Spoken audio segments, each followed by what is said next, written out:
In the name of the Father, the Son, and the Holy Spirit. Amen. Thank you, Jesus. Thank you, Jesus. Thank you, Jesus, for this week's gospel reading. I needed it because, full disclosure, I've been struggling, angry, sad, crying, not good. It started a week and a half ago when I heard of a former pastor who had been arrested on child sexual assault charges. The same person who had been the youth pastor to my stepchildren and my sister's children while all of this was going on. A man who had taken advantage of his position and used it to hurt children. He's hurt so many, those he victimized and everyone else around who were involved in the situation, who then said, "This is why I'm not interested in Christianity." It continued again last Thursday, just a couple days ago. I read an account of two others who victimized children and their families. This time it was two former Pennsylvania judges who were found guilty in 2009 of a whole list of crimes: racketeering, fraud, money laundering, extortion, bribery, federal tax violation, because they had accepted $2.8 million in kickbacks from two private for-profit juvenile facilities in Pennsylvania. In exchange, these two men used their power to ensure a steady stream of children by pushing through a zero-tolerance policy to ensure a high number of people. Children as young as 8 were sent to these facilities for first-time offenses such as jaywalking, truancy, smoking on school grounds, or mocking a vice principal on social media.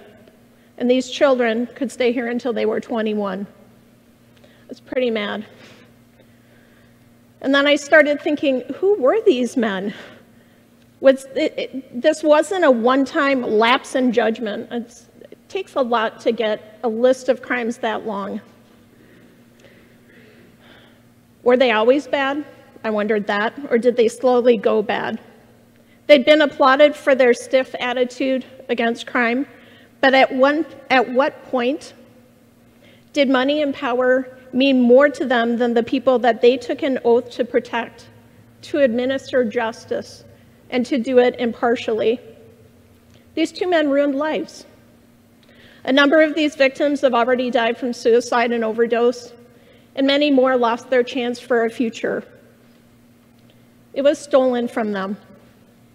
Last Thursday, they were ordered to pay more than $200 million to about 300 victims who had brought suit against them, civil suit. This was seen as a huge win and the right message to be seen. It doesn't change the fact, though, that they victimized the vulnerable. They victimized children. When power is more important than people, people get hurt. Right now, I want you to, for a moment, ask you to just leave those stories behind. Leave them behind so that we can really focus on what I think is the heart of today's gospel, which is Jesus teaching about the abuse of power.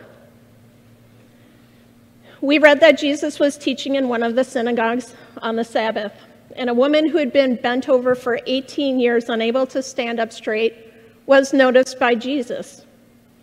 And I feel like I know this woman. I think I say that a lot, but I really feel like I know this woman because I'm always amazed how much each decade of my life I start feeling all of these new and interesting aches and pains. And I'm officially old enough to 2 times so far have thrown my back out for rolling over in bed. So I feel like I'm enough of an authority to say that this woman was in pain. She wasn't just stooped over. She was in real physical pain. And Jesus, when he saw her, called her over and healed her. We read that the leaders were mad because he healed on the Sabbath.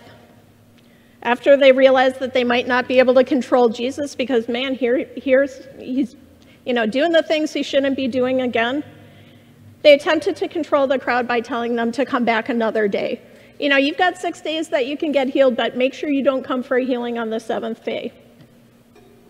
The crazy thing is Jesus had healed her, yes, but we don't read that the woman had come looking for Jesus. She had come to the community, and he was the only one who offered healing. So my question is, why didn't they? Healing comes in all different forms. And if they weren't able to heal physically, could they have healed some of the hurt that she'd experienced for 18 years of being bent over? It really seems to me that her suffering appears to have been inconsequential to them, because when they lost the chance to be the one at the center, when Jesus healed, that's when they lost it. Jesus has so much to teach us in this morning's gospel, and I'm so grateful because I feel like she wasn't the only one who got healed. I felt a little healing myself of the anger that I've been carrying with me. I love how Jesus sees her. And this is a lesson for us too, one of many lessons that I think Jesus is trying to teach us today. Jesus sees us for who we are, even when others don't.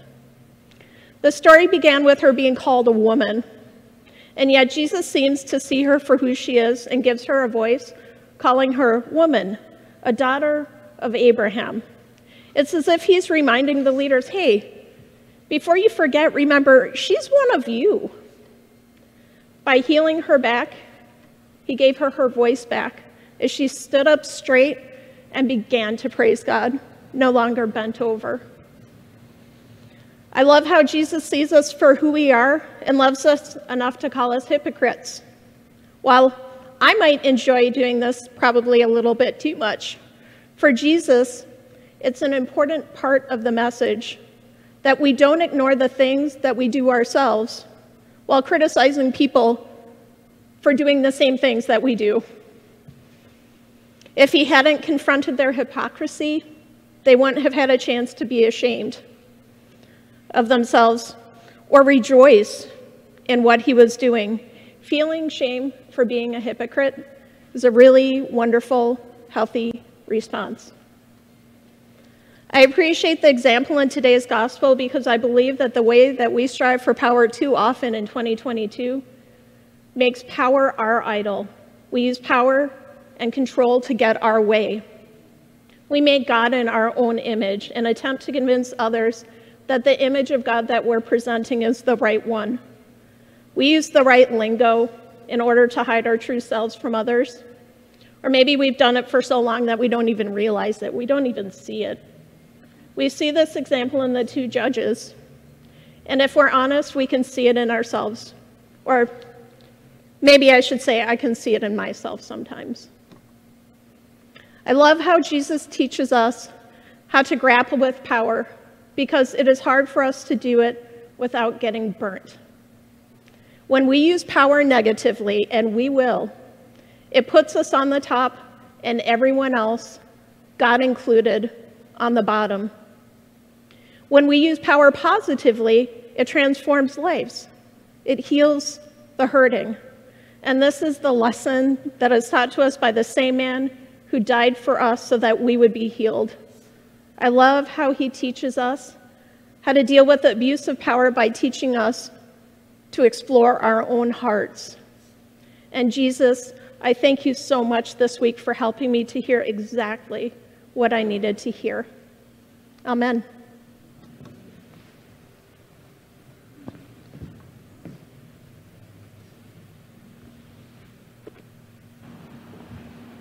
Those of you with us virtually, comment or question on Facebook or YouTube, and we will do our best to see it if it comes through. So at the same time. At the same time.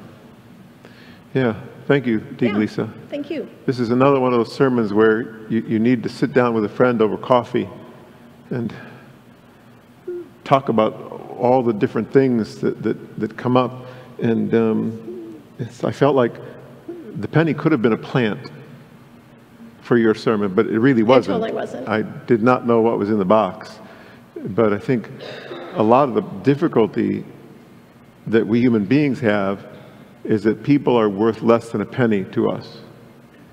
Not that we would say that, not that we would actively treat somebody poorly, but we wouldn't actively lift people, because I think too often people aren't worth a penny. Mm-hmm. And to God, nobody's worth a penny. That woman bent over is more than $1 million Mm-hmm. to God. And God acts in such a way. So it's like, what pulls our heartstring to value people more?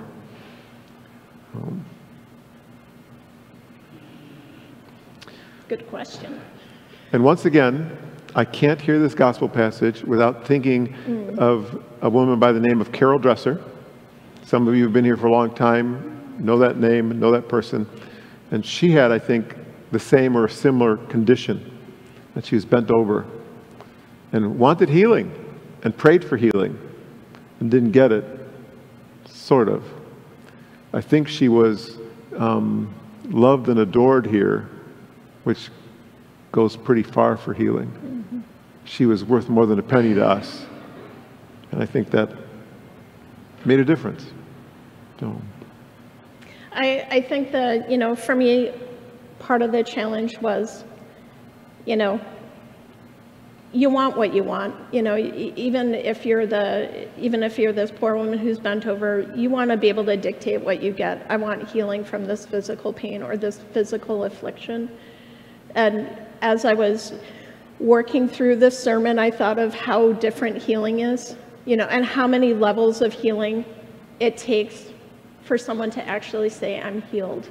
Mm-hmm. This is beautiful and immediate. And, I don't know that she stood up like that, but I just picture her standing up, hands raised, praising God that she'd been healed, that she's no longer stooped over. And I think sometimes our own healing is maybe a little bit subtler than that. I think we're supposed to get our imaginations going. Can you imagine being in the synagogue when this woman all of a sudden goes like this? I think some people probably went, praise the Lord. And some people probably said she was faking it.